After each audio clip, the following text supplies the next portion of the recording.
전도서 3장을 보면 이렇게 시작합니다. 범사에 기한이 있고 천하 만사가 다 때가 있나니 날 때가 있고 죽을 때가 있으며 심을 때가 있고 심은 것을 뽑을 때가 있으며 죽일 때가 있고 치료할 때가 있으며 헐 때가 있고 세울 때가 있으며 울 때가 있고 웃을 때가 있으며 슬퍼할 때가 있고 춤출 때가 있으며 이렇게 계속 모든 것에는 다 때가 있다는 말씀이 전도서 3장 1절부터 8절까지 나와 있습니다. 제가 4절까지 읽어드렸는데요. 나머지 말씀이 궁금하신 분들은 우리 예배 후에 찾아보시길 바랍니다. 갑자기 이 얘기를 왜 했냐면 인터넷에서 우연히 때밀이 타월을 하나 봤는데요. 때밀이 타월 가운데 큼지막하게 이렇게 적혀 있더라고요. 다 때가 있다. 전도서와 전혀 다른 의미 같지만 그래도 명언입니다. 모든 것은, 모든 일은 다 때가 있다는 거죠. 오늘 본문에도 여러 가지 때가 나옵니다. 자꾸 미소를 지으시는 분들은 다른 때를 생각하시는 건데 그 때가 아니죠. 그럼 어떤 때를 말하는 건지 우리 한번 본격적으로 시작해 보겠습니다. 우선 13절, 18절을 보면 13절에서 18절을 보면 주의 사자가 요셉에게 두 번째로 나타났다는 것을 알 수 있습니다. 지난번엔 마리아의 잉태가 성령님으로 말미암았음을, 이 모든 것이 다 하나님의 뜻이라는 것을 전했다면 오늘은 헤롯의 음모를 알려주며 애굽으로 피하라고 지시합니다. 동방박사를 통해 메시아의 탄생 소식을 들은 헤롯이 자신의 통치권에 위기를 느끼고 아기 예수님을 찾아 죽이려고 했기 때문입니다. 헤롯은 동방박사들이 말한 유대인의 왕이라는 사람이 구약에서 예언되었고 지금 유대인들이 그토록 갈망하고 있는 메시아라는 사실을 알고 있었다는 겁니다. 그래서 메시아가 오면 자신의 자리를 빼앗길까? 그 욕심에 눈이 멀었다는 것이죠. 천사는 말합니다. 일어나 아기와 그의 어머니를 데리고 애굽으로 피하여 내가 내게 이르기까지 거기 있으라. 여기에는 명령어로 되어 있는 4개의 동사가 나옵니다. 일어나, 우리 성경을 보시면 좀 더 이해가 쉽죠? 일어나, 그리고 데리고, 그리고 피하여, 마지막으로 있으라입니다. 일어나, 데리고, 피하여, 있으라.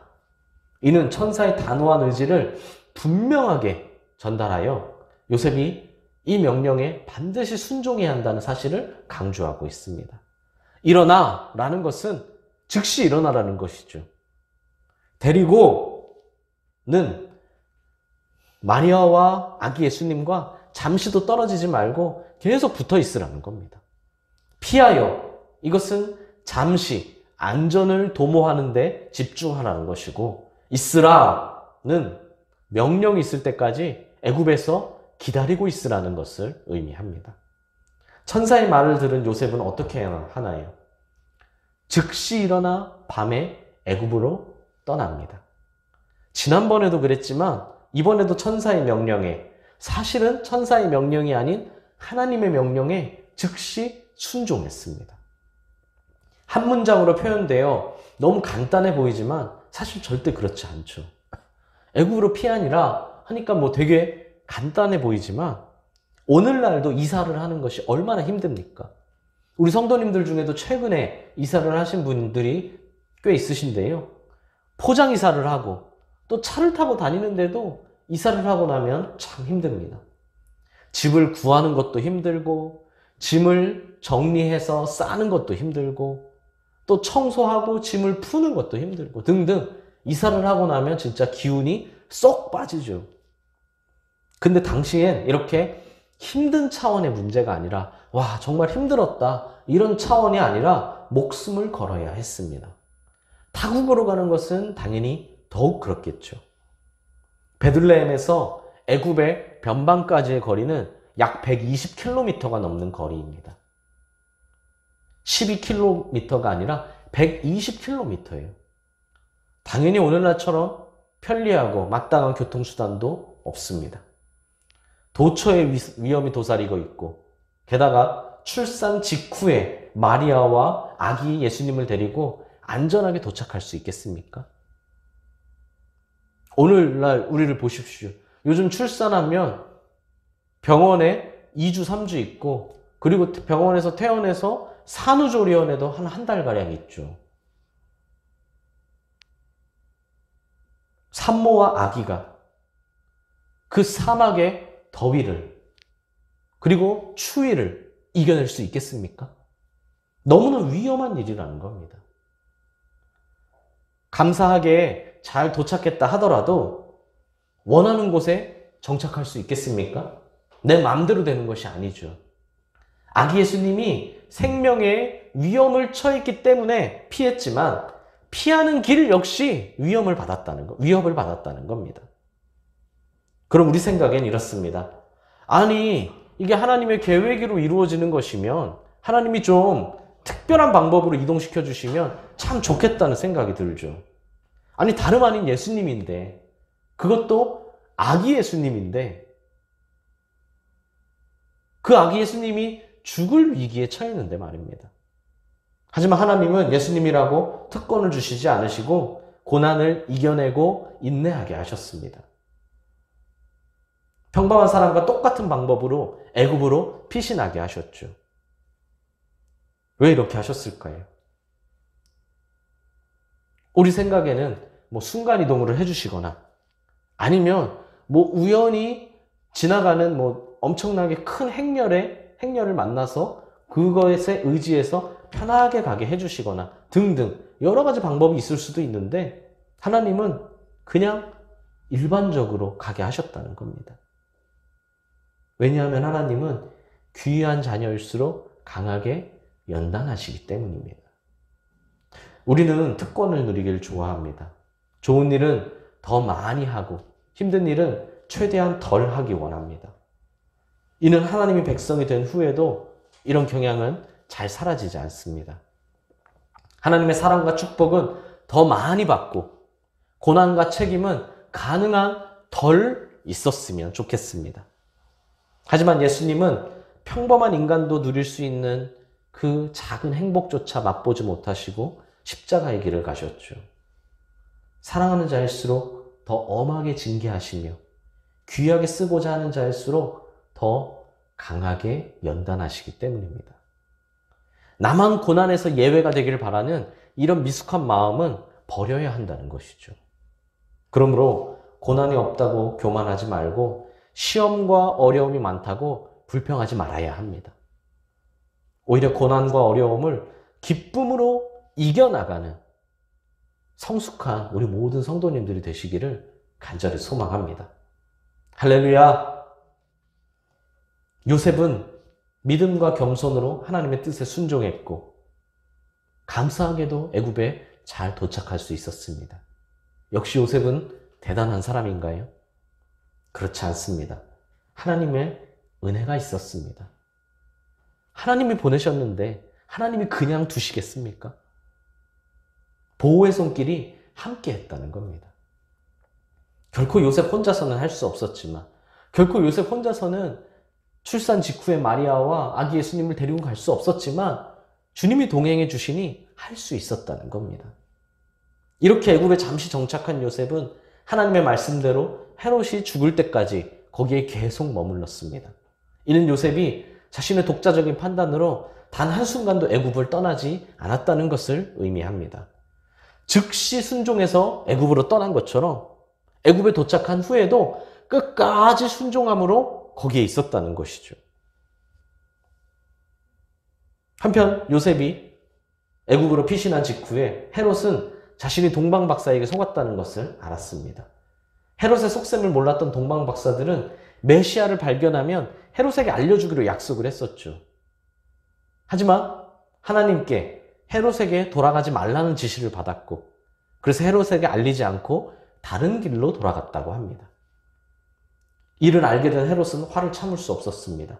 결국 그는 베들레헴과 그 모든 지경에 있는 산의 아이들을 예수님 또래를 계산해서 2살 아래로 모조리 살해하는 전대미문의 잔인한 행동을 저지르고 말죠.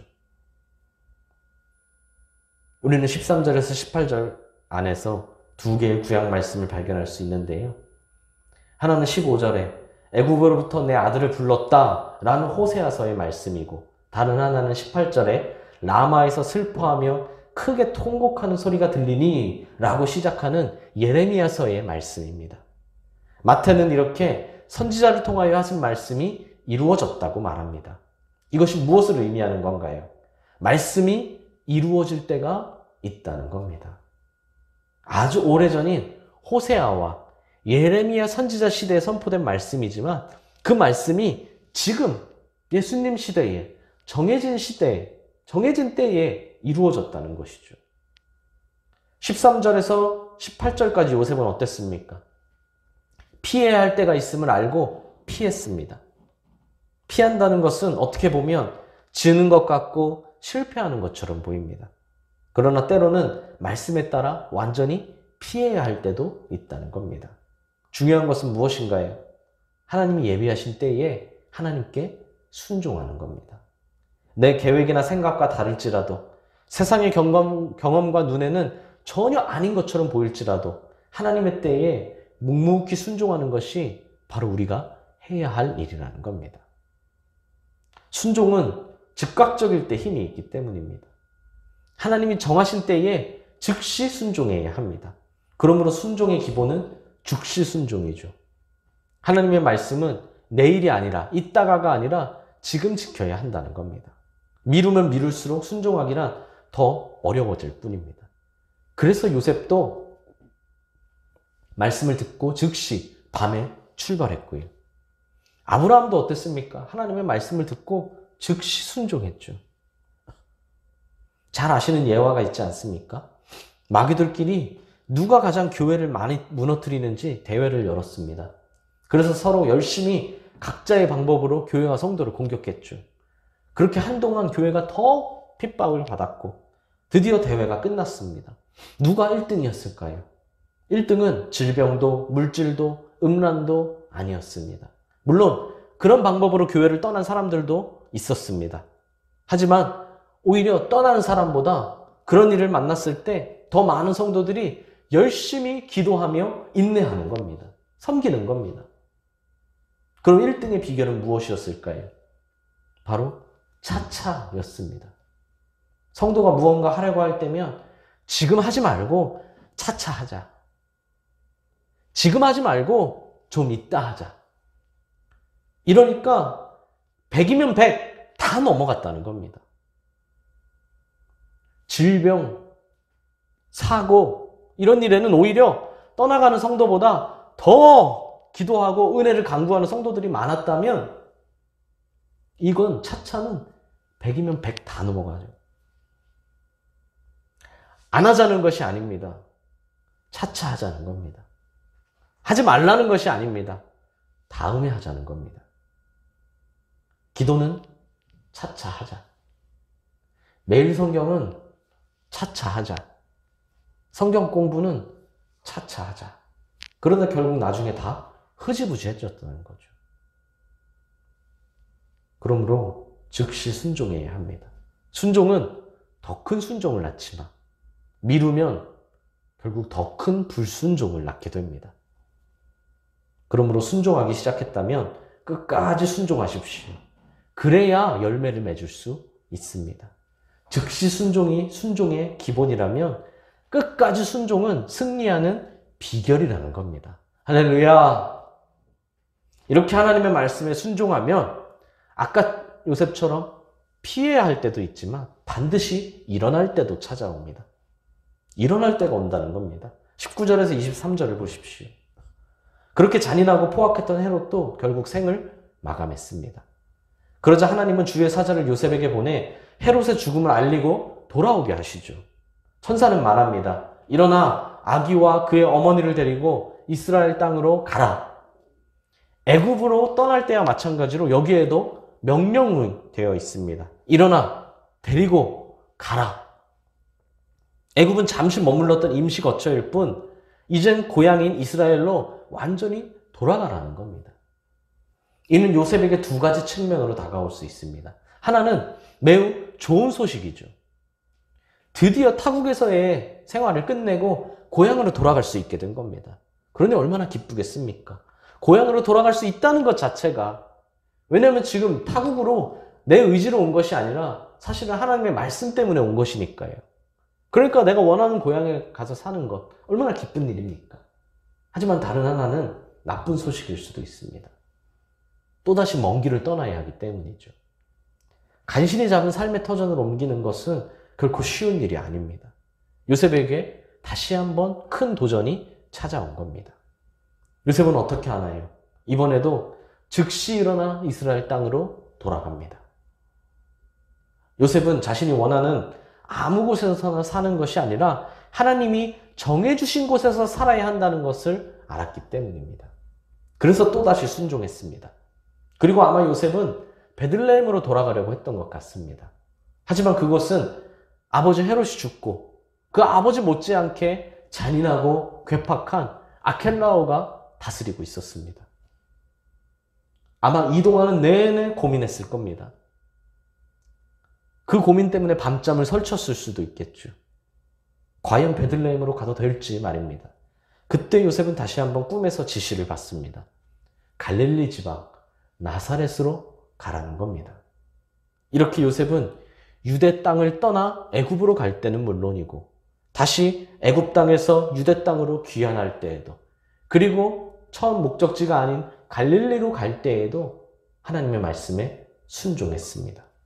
그는 마리아와 결혼하기 전에도 결혼한 후에도 오직 하나님의 말씀에 순종하는 신실한 사람이었다는 겁니다. 그리고 우린 여기에서 다시 한번 구약의 예언이 성취되는 것을 볼 수 있습니다. 뭐라고 하나요? 나사렛 사람이라 칭하리라 라는 이사야서의 말씀입니다. 이 말씀 역시 하나님의 말씀은 하나님이 정하신 때에 이루어진다는 것을 알 수 있습니다. 이사야 때 선포된 말씀이 예수님 시대에 이루어진 것이죠. 그리고 이제 요셉은 예수님 탄생에 관한 모든 과정을 마치고 드디어 정착하여 살게 되었습니다. 힘든 과정을 지나왔지만 하나님이 정하신 때에 온전히 이루어졌다는 겁니다. 때로는 하나님의 말씀이 이해가지 않을 때가 있습니다. 하나님의 뜻이 잘못된 것처럼 보일 때도 있습니다. 내가 진짜 그래야 하는지, 그렇게 해도 되는지 말이죠. 하박국도 그러지 않았습니까? 그래서 하나님께 항의하듯이 기도하며 따져 물었습니다. 그렇게 기도하고 응답받고 나서야 깨달았다고 했죠. 뭘 깨달았습니까? 하나님의 뜻엔 온전히 순종해야 한다는 것을 말입니다. 그러므로 오늘도 하나님이 예비하실 때에 온전히 순종하는 자만이 마침내 그 뜻을 이룰 수 있다는 것을 명심해야 합니다. 인내의 시간이 필요하지만 그 인내에는 어쩔 수 없이 고통이 따르겠지만 결국은 순종하는 자가 승리한다는 겁니다. 세상이 주는 고난은 잠깐이나 하나님의 인도하심은 영원하기 때문입니다. 악이 예수님을 위험에 빠뜨리고 끝까지 예수님을 시험하며 핍박한 사단은 오늘날도 여전히 같은 방법을 동원해 성도를 핍박하고 고난을 주지만 그것은 잠시뿐이라는 겁니다. 헤롯은 BC 4년에 죽었습니다. 예수님의 탄생 시기를 BC 5년에서 4년 사이로 생각한다면 막상 요셉의 애굽 도피 기간은 불과 몇 개월 뿐이었다는 것이죠. 요셉에겐 길게 느껴졌을 수도 있지만 말입니다. 무슨 말입니까? 사탄이 주는 괴로움과 고통의 모든 터널에는 반드시 끝이 있다는 겁니다. 지금 내가 그 터널 안에 있을 때는 한없는 것 같고 끝이 없을 것 같고 이러다가 죽을 것 같고 이러다 망할 것 같지만 결국은 끝이 있다는 것이죠. 세상이 주는 고난이 좌절하고 중간에 포기하는 자에게는 끝이 없는 터널이지만 하나님의 인도와 능력을 의지하는 자에게는 아주 잠시뿐이라는 것을, 생각보다 짧은 터널이라는 것을 명심해야 한다는 겁니다. 이를 믿고 무슨 일을 만나든지 항상 인내와 담대함으로 순종하고 승리하는 우리 모든 성도님들이 되시기를 소망합니다. 사랑하는 수원동일교회 성도 여러분, 천국으로 가는 길은 사실 마치 장애물 경기와 같습니다. 헤롯은 자신의 왕위를 위해 예수님 또래의 모든 유아를 살해함으로 후환을 없애고자 했죠. 어디서 본 것 같지 않습니까? 이스라엘 백성의 급속한 인구 증가로 자신의 통치의 위험을 느낀 바로가 갓 태어난 이스라엘 사내 아이를 다 죽였던 출애굽기 1장의 사건을 생각나게 합니다. 바로도 자신의 왕위를 지키기 위해 무고한 백성을 희생시키고 잔인한 고통을 안겨주었죠. 그럼 이때 우리가 기억해야 할 것은 무엇입니까? 성도의 삶은 나그네의 삶이라는 겁니다. 우리는 이 땅에 영원히 머무는 것이 아닌 천국을 향하여 하루하루를 달려가는 여행자입니다. 그러다 보니 이 여행길에는 고통이 따르기도 하고 위협이 찾아오기도 합니다. 마치 요셉이 이스라엘을 떠나 애굽으로 약 120km의 여정을 떠난 것처럼 말이죠. 추위도 있고 더위도 있고 맹수로부터의 위험도 있고 도적대도 있고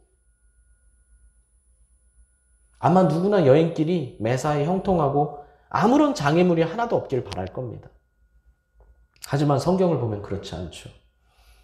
그 누구든 하나님의 사람이지만 그 누구든 그 언제든 그 어디서든 늘 여러 가지 장애물을 통과해야만 했습니다. 하나님이신 예수님조차 태어나시자마자 원수의 칼을 피해 애굽으로 피신하셔야 했고 이후에도 마귀에게 시험 받으셨고 고향 사람들에게는 배척당하셨고 굶주리고 목마르셨으며 심지어는 사랑하는 제자들에게까지 배신당하셨습니다. 이렇게 도저히 참기 힘든 시험과 어려움을 겪으셨죠. 예수님이 말입니다. 이렇게 지독한 사탄이 지금도 교회와 성도를 공격하고 있기에 우리가 가는 이 믿음의 여행길이, 이 천국의 여행길이 결코 쉽지만은 않습니다. 하지만 계시록 12장 12절을 보면 사탄은 자기의 때가 얼마 남지 않았다는 것을 알기 때문에 더 발악한다고 합니다. 사탄이 발악하면 할수록 우리는 알아야 하는 겁니다. 아, 사탄의 때가 얼마 남지 않았구나. 발악하는 이유가 있는 거죠. 사탄은 갈수록 더 많은 함정, 더 많은 장애물을 설치해 단 한 명의 성도라도 더 넘어뜨리려고 한다는 겁니다. 그러면 안 되잖아. 야, 요즘 같은 시대에 너 자신을 생각해. 너를 위해 정말 듣기 좋고 그럴싸한 말로 유혹하죠. 이로 인해 넘어지는 성도님들이 참 많습니다. 조바심을 내는 성도님들도 있죠. 우리는 눈앞에 장애물이 보이면 당장 제거하려고 하고 눈앞에 지름길이 보이면 앞뒤를 재지 않고 그냥 당장 달려가기 때문입니다. 하지만 하나님은 요셉에게 헤롯을 피해 애굽으로 가라고 하셨고 헤롯이 죽었더니 이번엔 아켈라오를 피해 갈릴리로 가라고 하셨습니다. 당당하게 헤롯과 맞서 싸워라, 아켈라오와 맞서 싸워라가 아닌 마치 패배한 것처럼 숨고 피하라고 하셨죠. 사실 예수님이 헤롯이든 아켈라오든 두려워할 필요가 있을까요? 구약을 보면 절체절명의 위기의 순간에 하나님의 사람들이 여러 가지 방법으로 하나님에 의해 구원받고 살림받고 도움받는 것을 볼 수 있습니다. 근데 하물며 예수님인데 얼마든지 스스로 기적을 보이실 수도 있는데 말입니다. 그러나 하나님은 뜻을 이루시되 서두르지 않으시고 그러면서도 결코 더디거나 멈추지 않으심으로 모든 일을 이루십니다. 그러므로 우리는 하나님의 뜻을 생각하며 때로는 참을 줄도 알고 때로는 인내할 줄도 알아야 한다는 겁니다. 하나님의 때가 있기 때문이죠. 하나님의 때가 있음을 기억하라는 겁니다. 그럼 그 때가 언제인지 어떻게 알 수 있느냐? 이게 문제겠죠. 아주 어려운 문제입니다. 우리 마음속엔 내 생각이 가득하기 때문입니다. 내 생각이 가득하기 때문에 내가 생각하는 때를 하나님의 때로 착각할 때가 참 많이 있습니다. 그래서 어렵습니다. 왜요? 내 마음속에 내 생각으로 가득 차서. 그래서 기준이 필요합니다. 그런데 그래서 말씀을 주신 겁니다. 말씀을 기준으로 삼으면 됩니다. 그럼 하나님이 예비하신 때를 발견할 수 있습니다. 말씀을 가까이 하면 하나님의 때를 알 수 있다는 겁니다. 그럼 무엇이 남나요? 그때에 때를 알았다면 순종하라는 겁니다. 즉시 순종하고 끝까지 순종해야 합니다. 결국 순종하는 자가 하나님의 뜻을 이룬다는 것이죠. 살다 보면 피해야 할 때도 있고 일어서야 할 때도 있습니다. 피할 때냐 일어설 때냐가 중요한 것이 아닙니다. 중요한 것은 그 어느 때든지 하나님의 때라면 즉시 순종하느냐는 겁니다. 순종의 내용이 피하는 것이든 일어서는 것이든 결국 하나님의 뜻을 이루기 위한 과정일 뿐이죠. 피한다고 지는 것이 아니고 일어선다고 이긴 것이 아닙니다. 결국 하나님의 궁극적인 뜻을 이루기 위한 과정 속이죠. 방법은 다를지라도 근본적인 목적이 하나님의 뜻을 이루는 것이기에 우리가 해야 할 것은 순종하는 거라는 겁니다. 말씀을 기준으로 삼아 하나님의 때를 발견했다면 순종해야 할 때 순종하라는 겁니다. 말씀이 기준이 되지 못하면 하나님의 뜻이 아닌 내 뜻으로 하는 것이기에 이는 결국 실패해줘. 순종하지 못하면 하나님의 뜻을 발견했지만 결국 그 뜻을 이룰 수 없으니 이 역시 결국 실패입니다. 그럼 무엇인가요? 다 때가 있으니 때가 오면 망설이지 말고 순종하고 끝까지 순종하라는 겁니다. 할렐루야. 천국으로 가는 길에는 수많은 장애물들이 있지만 하나님은 적절한 때에 장애물을 피할 길을 주시고 적절한 때에 승리할 길을 주십니다. 그 어떤 다양한 장애물이 우리를 가로막을지라도 하나님의 때에 순종할 수만 있다면 반드시 승리한다는 겁니다. 그러므로 서두르지 않되 꿋꿋이 맡은 바 본분을 다하는 우리 성도님들이 되시기를 소망합니다. 하나님의 때를 기다릴 줄 알되 때가 오면 즉시 순종하고 끝까지 순종하는 우리 성도님들이 되시기를 소망합니다. 승리는 다른 그 어떤 것이 아니라 오직 믿음에 있음을 명심하는 우리 성도님들이 되시기를 소망합니다. 사랑하는 수원동행교회 성도 여러분, 동행하시는 주님이 계시니 두려워하지 마십시오. 모든 시험을 이기고 승리하신 주님이 우리에게도 능력을 주시겠다고 하시니 걱정하지 마십시오. 다 알고 계시는 하나님이 우리 아버지이시니 아버지를 믿고 순종하시길 바랍니다. 분명 가장 좋은 때를 허락해 주시고 순종하는 우리에게 가장 좋은 것을 허락해 주실 줄 믿습니다. 이 믿음이 있으십니까? 믿음이 이깁니다. 믿음이 이깁니다. 믿음으로 동행하는 우리 수원 동행교회 모든 성도님들이 되시기를 간절히 소망합니다.